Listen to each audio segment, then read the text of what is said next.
Assalamualaikum warahmatullahi wabarakatuh. Alhamdulillahirabbil alamin wassalatu wassalamu ala Rasulillah Muhammad bin Abdullah sallu wa sallimu alaihi wa ala alihi wa sahbihi wa man tabi'ahu bisanin ila yaumiddin wa alaina ma'ahum bi rahmatika ya arhamar rahimin. Allahumma zidna ilman warzuqna fahma. Allahumma alimna ma yanfa'una ya rabbal alamin. Wa hakaza nabda hazihi adirasa fi hadzal yaum biqaul bismillahirrahmanirrahim. Alhamdulillah wa syukurillah wa sallu ala rasulillah.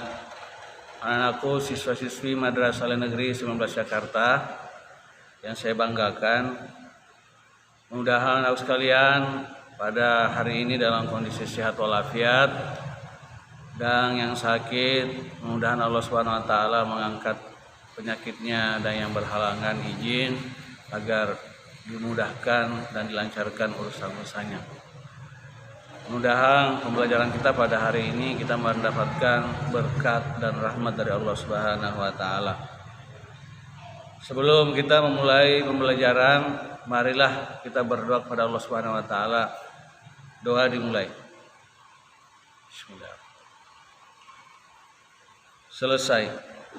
Selanjutnya saya akan mengabsen anak sekalian, siapa saja yang hadir, siapa saja yang sakit. Baik, saya mulai dari Muhammad. Ada? Fatimah sakit. Orkon ada. Baik, anak sekalian, pembelajaran kita pada hari ini adalah saya akan menjelaskan kompetensi dasarnya adalah tata cara pelaksanaan haji tamattu. Tujuan pembelajaran agar anak-anakku sekalian dapat memahami, mampu menganalisis dan mempraktekkan tata cara pelaksanaan haji tamattu. Sebelum masuki materi pembelajaran, saya akan mengapersepsi sekalian tentang materi pembelajaran yang lalu, yaitu tentang hukum pelaksanaan ibadah haji. Coba si Furqan masih ingat bagaimana hukum pelaksanaan ibadah haji? Baik, Toyib. Coba si Fatimah. Ya, bagus. Jadi hukum pelaksanaan ibadah haji anak sekalian adalah wajib bagi kaum muslimin dan muslimat yang mampu istita'ah secara materi, ongkos perjalanan ke sana, istita'ah dalam hal kesehatan, dalam hal keamanan, serta keluarga yang ditinggalkan tidak menjadi terlantar. Nah, itu istita'ah. Baiklah, anak sekalian, saya berharap agar kalian bersungguh-sungguh di dalam pembelajaran ini, karena materi pembelajaran kita ini sangat penting. Ya, ini di mana saya akan datang apabila anakku dipanggil oleh Allah SWT untuk melaksanakan rukun Islam yang kelima, haji ini, maka anakku sekali akan mempunyai modal yang cukup, yang luar biasa, karena Anda telah mempelajari tata cara pelaksanaan haji, khususnya haji tamattu. Metode yang akan saya pakai dalam pembelajaran ini adalah metode project based planning. Jadi ada nanti satu permasalahan yang saya angkat, lalu anakku sekalian mencari solusi daripada masalah yang ada. Baiklah, saya akan menjelaskan tentang tata cara pelaksanaan haji tamattu. Jadi haji tamattu itu adalah salah satu model pembelajaran kita ini dalam ibadah haji, adalah merupakan bentuk pelaksanaan ibadah haji dari yang 3 model yang lain, yaitu ada yang namanya haji qiran dan ada yang namanya haji ifrad. Kalau haji tamattu adalah haji yang dilaksanakan umrahnya dulu dikerjakan baru hajinya. Ya, jadi umrah itu adalah melaksanakan kunjungan ke Mekah, ke Baitullah dengan melakukan niat ihram di miqat, lalu melakukan tawaf 7 kali putaran, melakukan sa'i 7 kali putaran, lalu bertahallul, memotong rambut paling kurang 3 helai. Itu namanya umroh. Ya, jadi itu dulu dilaksanakan. Jadi seumpamanya saya jamaah ini, saya dari Indonesia ke Saudi Arabia, mendarat di Madinah, lalu saya di Madinah melaksanakan dulu salat 40 waktu, salat sunnah 40 waktu. Setelah itu saya masuk ke Mekah untuk melakukan haji tamattu. Di antara Mekah dengan Madinah ada tempat yang namanya Bir Ali. Bir Ali itu tempat mikatnya orang-orang yang dari arah Madinah kalau dia mau ke Mekah. Jadi di situ kita melaksanakan mikat dengan cara setelah kita mandi, kita berwudu, lalu salat sudah 2 rakaat. Lalu berniat ihram, mengucapkan kata-kata labbaik Allahumma umratan. Ya. Setelah itu kita berangkat menuju Mekah, masuk ke Masjidil Haram untuk melakukan tawaf 7 kali di sekeliling Ka'bah. Tawaf itu kita lakukan mulai dari jalur coklat yang searah dengan Hajar Aswad. Jadi ada di situ tanda khusus tempat memulai tawaf. Dan kita melakukan tawaf, kita angkat tangan, ya, lalu mengucapkan Bismillah Allahu Akbar. Kita menghadap ke Baitullah seraya mengangkat tangan, lalu memulai tawaf, membaca doa-doa yang mudah. Bisa dengan doa-doa misalnya Rabbana atina fid dunya hasanah wa fil akhirati hasanah wa qina adzabannar. Setelah selesai itu 7 kali putaran kita lanjutkan sa'i. Kita berdoa di Bukit Safa, ke Bukit Marwah, lalu ke Bukit Safa lagi. Itu 1 kali putaran. Dan itu dilakukan 7 kali berturut-turut, maka selesailah pelaksanaan sa'i. Kita lanjutkan dengan bertahallul. Tahallul itu memotong rambut 3 helai paling kurang, atau laki-laki disunahkan dicukur semua. Setelah itu maka selesailah pelaksanaan umrah kita. Ya. Lalu kita menunggu waktu untuk melakukan haji, yaitu tanggal 8 Zulhijjah. Kita bersiap-siap di hotel masing-masing, di tempat kerja masing-masing. Kita berniat ihram untuk melakukan haji sambil mengucapkan labbaik Allahumma hajjan. Setelah itu kita berangkat dari pemondokan atau hotel, kita menuju Arafah. Sampai di sana tanggal 9 Zulhijjah kita melakukan wukuf sesudah tergelincirnya matahari sampai maghrib. Ya, lalu kita menuju Musdalifah mabit tengah malam, lewat jam 12 kita ambil kerikil. Ya.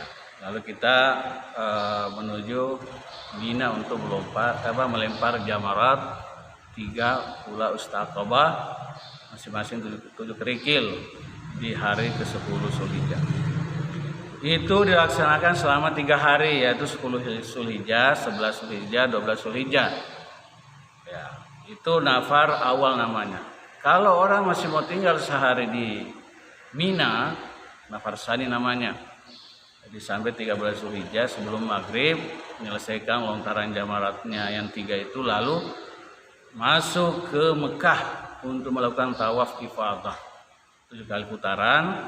Setelah selesai melakukan sa'i 7 kali putaran juga, lalu bertahallul, maka selesailah pelaksanaan hajinya. Maka selesailah semua rangkaian ibadah hajinya itu, baik yang umrah maupun yang haji. Nah, sebelum pulang ke Indonesia atau sebelum meninggalkan Mekah, dia melakukan tawaf wada, tawaf pamitan. Ya. Itulah tata cara pelaksanaan haji tamattu. Dan anak sekalian, ini ada permasalahan yang saya angkat, bagaimana solusi yang kalian lakukan bila ada jamaah seumpamanya dia baru saja berihram di Bir Ali, Ya, setelah masuk Mekah dia bertawaf di sekeliling Ka'bah hanya 3 kali putaran karena di sana itu di sekeliling Ka'bah panas karena kalau siang hari terus berdesakan. Lalu dia nggak tahan, terus dia pulang ke hotelnya pakai airnya dibuka, padahal belum menyelesaikan rangkaian umroh. Ya, kalau menurut syariat Islam itu ya proses ibadah hajinya itu batal. Jadi harus ada solusinya. Silakan didiskusikan. Jadi saya akan bentuk 4 kelompok, yaitu kelompok A, B, C, D. A. Muhammad, B. Furqan, C. Fatimah, D. Ali. Silakan diskusikan dan cari solusi bagaimana kita menyelesaikan persoalan seperti ini jika kita bertemu orang-orang yang seperti itu yang gagal paham tentang pelaksanaan ibadah haji. Baik, dimulai. Baik anak sekalian, ya ternyata diskusinya lancar, luar biasa. Ya, jadi kalian sudah mempresentasikan, kalian mendapatkan solusi bahwasanya orang seperti itu kita bawa untuk memulai proses umrahnya. Jadi kita bawa ke tempat mikat yang ada di Mekah, yaitu yang namanya Tan'im dan Ji'rah. Jadi dari situ dia memulai. Ya, baru setelah salat sunnah 2 rakaat, lalu berdoa niat ihram, dibawa ke Mekah, masuk Masjidil Haram, tawaf, bersa'i, lalu tahallul. Nah, setelah bertahallul maka umrahnya udah selesai. Jamaah seperti itu udah bisa mengganti pakaiannya dengan pakaian biasa sambil menunggu tanggal 9 Zulhijjah untuk pelaksanaan wukuf untuk melakukan haji. Jadi itu solusinya, nah sekalian. Ya, jadi begitu caranya kalau kita menemukan orang yang tersalah dalam melaksanakan manasik haji, khususnya dalam pelaksanaan ibadah tamat. Baik anak sekalian, sebagai kesimpulan bahwasanya haji tamat itu adalah model haji paling mudah dibandingkan dengan 2 cara haji yang lain, yaitu haji ifrad dan qiran. Kemudian kedua, jamaah haji wajib tahu apa saja rukun dan wajib haji agar ibadah hajinya sah sehingga bisa diterima oleh SWT dan menjadi haji mabrur. Kemudian untuk tindak lanjut dari pembelajaran kita berikutnya adalah kita juga akan menjelaskan tentang pelaksanaan ibadah umroh. Jadi haji dan umroh itu beda. Kalau haji itu dilaksanakan di bulan haji, yaitu sebelum tanggal 9 Zulhijjah. Intinya 9 Zulhijjah, 10, 11, 12, 13. Itu musim haji. Di luar daripada itu, semua kaum muslimin dan muslimat yang mampu bisa saja melaksanakan yang namanya umroh. Umrah itu juga jelas dalilnya dalam Al-Quran. Jadi diwajibkan bagi kaum muslim muslimat yang mampu istita'ah lakukan kunjungan ke Baitullah. Istita'ah dalam berbagai aspek. Anak sekalian, itulah yang akan kita pelajari di minggu berikutnya. Sebelum saya akhiri, mari kita berdoa kepada Allah Subhanahu wa taala. Mudah-mudahan pembelajaran hari ini mendapatkan berkah dan rahmat dari Allah. Kita mulai. Bismillahirrahmanirrahim. Demikianlah pembelajaran hari ini. Wassalamualaikum warahmatullahi wabarakatuh.